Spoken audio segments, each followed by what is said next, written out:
Saudara-saudariku yang terkasih dalam Kristus, selamat bertemu kembali dalam kutipan Injil dan renungan harian pada hari ini. Salam sejahtera buat saudara-saudari semua dimanapun Anda berada. Damai dan sukacita oleh Roh Kudus melimpahi dalam hati dan kehidupan saudara-saudari semua. Amin. Saudara-saudari yang terkasih dalam Kristus, marilah kita berdoa sebelum mendengar firman Tuhan dan renungan pada hari ini. Dalam nama Bapa dan Putra dan Roh Kudus. Amin. Ya Allah Bapa kami, pada awal hari yang baru ini, kami mengunjukkan salam bakti kepadamu, bersama-sama semua malaikat dan orang kudus, bersama segala manusia yang pada awal hari ini mengarahkan hatinya kepadamu. Engkaulah pencipta kami, maka kami menyembah Dikau. Engkaulah tujuan hidup kami, maka kami merindukan Dikau. Engkau mengasihi kami dan mengenal kami masing-masing. Engkau merangkum dunia dalam tanganmu dan memelihara dengan kasih sayang. Kami mengucap syukur kepadamu ya Bapa, karena Engkau memberi kami waktu untuk hidup dan kesempatan untuk bekerja.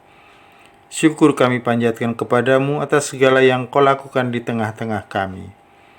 Semoga doa Bunda Maria dan para kudus sekalian menguatkan kami, supaya kami dapat melangkah maju dan meneladani Dikau, ya Tuhan Allah kami. Engkau yang hidup dan berdaulat sepanjang masa. Amin.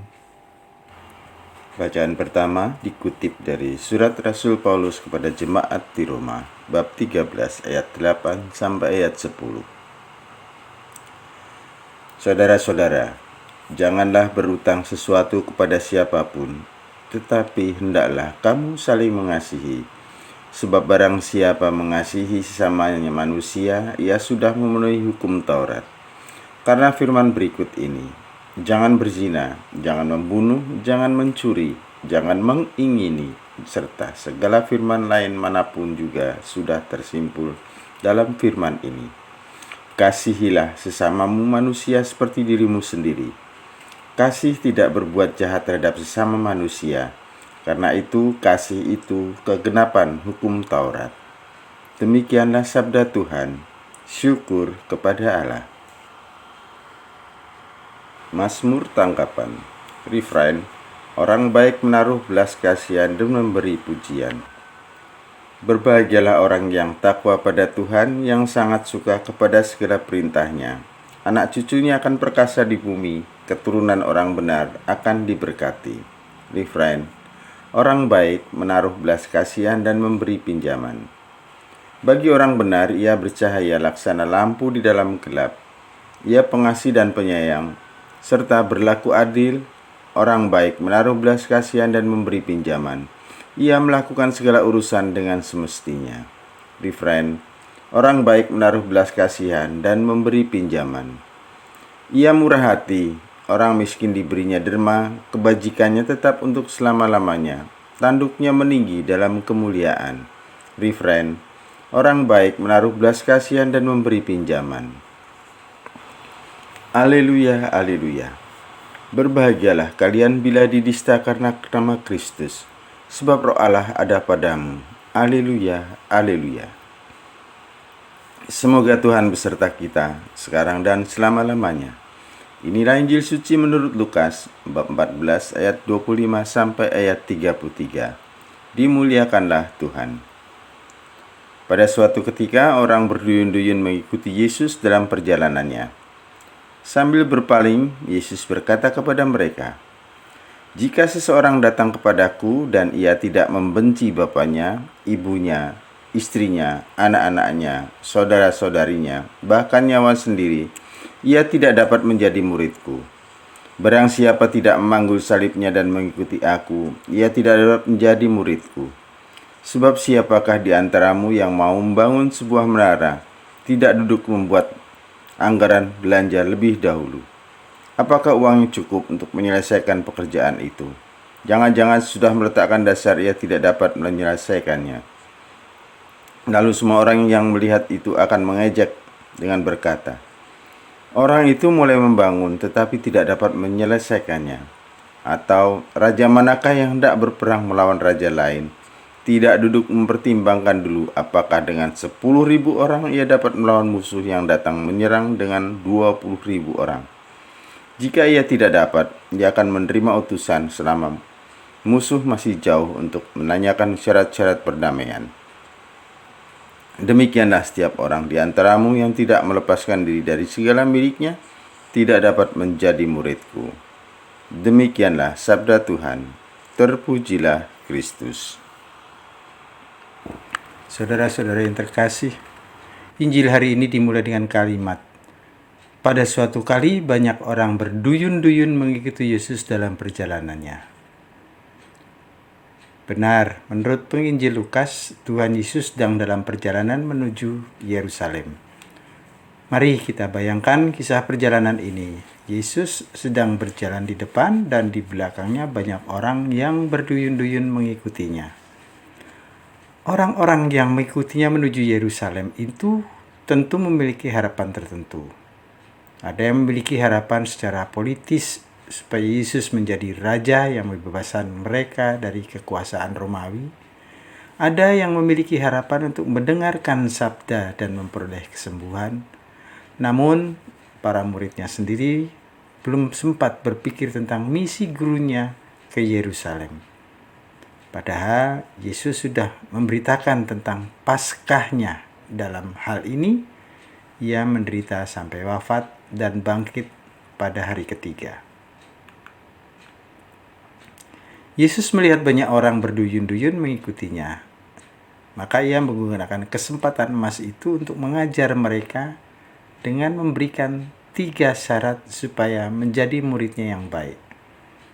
Karena di luar ketiga syarat itu, maka mereka tidak bisa menjadi muridnya. Pertama, keberanian untuk lepas dari ikatan kekeluargaan.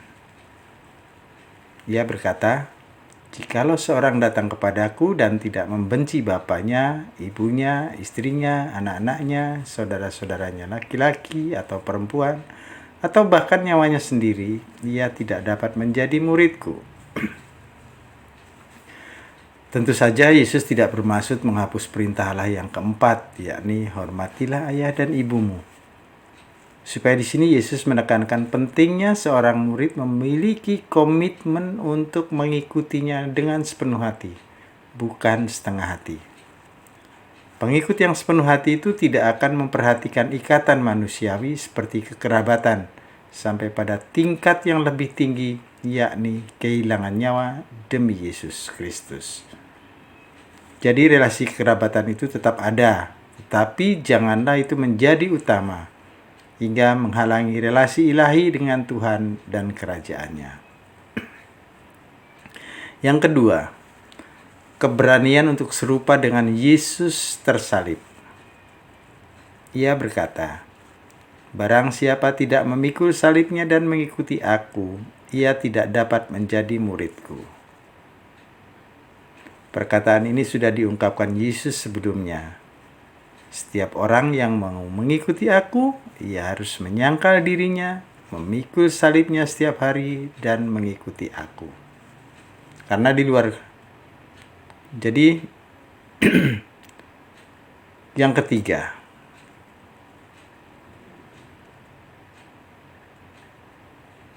keberanian untuk memiliki sikap lepas, bebas terhadap harta duniawi.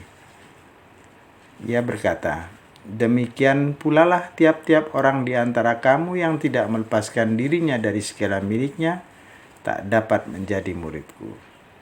Jadi untuk menjadi muridnya, Yesus menghendaki supaya orang memiliki sikap lepas, bebas terhadap harta yang fana di dunia.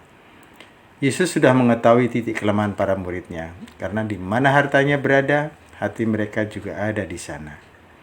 Ketiga syarat untuk menjadi murid Yesus ini masih aktual hingga saat ini. Saudara-saudariku yang terkasih, bagi kita saat ini ketiga syarat untuk menjadi muridnya masih tetap aktual dan menantang. Banyak orang tidak berani melayani Yesus di dalam pelayanan-pelayanan gereja karena tidak diizinkan oleh keluarga. Anak tidak diizinkan orang tua. Suami dan istri tidak saling mengizinkan.